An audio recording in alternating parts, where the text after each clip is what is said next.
কিভাবে আলিশি মারিনাতা করে সেটাই দেখাবো আজ। আলিশি গুলো অনেক বড় বড়, আর এরকম আলিশি আসলে কাজ করতেও ভালো লাগে। এরকম আলিশি সবসময় আসে না, তো আজকে ভালো। এবার গ্যাস এ হচ্ছে লবণ, আমি লবণ দিয়ে দিব 2.5 মুঠ পরিমাণ, আমার হাতের মুঠ। ওকে, তো লবণ দেওয়া শেষ। আর এটা হচ্ছে লিমনে মানে লেবুর রস, আমি লেবুর রস দিয়ে দিব 250 গ্রাম পরিমাণ।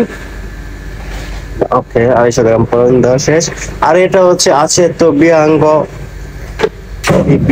ভিনেগার আর কি, ভিনেগারটা দিয়ে দিব 250 গ্রাম পরিমাণ। এবার দিয়ে দিব একটু পানি।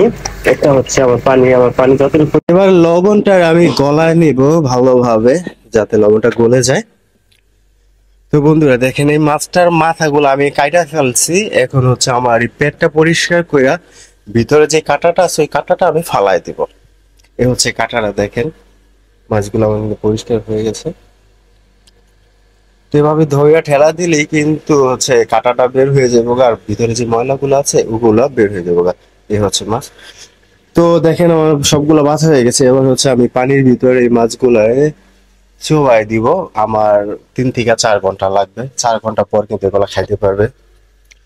তো দেখেন আমার হয়ে গেছে আলিশি গুলা মারিনাতা। এবার হচ্ছে আমি এখানে প্লেটের এই মাছের ভিতরে সবগুলো সাজায় দেবো সুন্দরভাবে একটা একটা করে, যাতে ওদের দিতে ভালো হয়, সুবিধা হয় আর কি।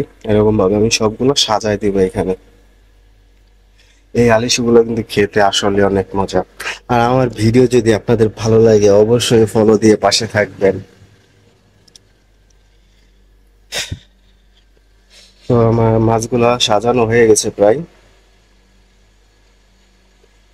আজকে যতগুলা প্রয়োজন আজকে অতগুলাই দিয়ে দিব আর কি, ঠিক আছে? কারণ এটা আজকে শেষ করতে দিব। তো দেওয়া শেষ। একটু দিয়ে দিব তেল, এটা অলিভা আর কি, তেলটা দিয়ে দিলাম। আর একটা রসুন আর একটা মরিচ আমি কাইটা দিয়ে দিছি, আর একটু দিয়ে দিলাম পেরিসিমোলো। এবার আমি খেয়ে দেখাবো আপনাদেরকে। দেখেন,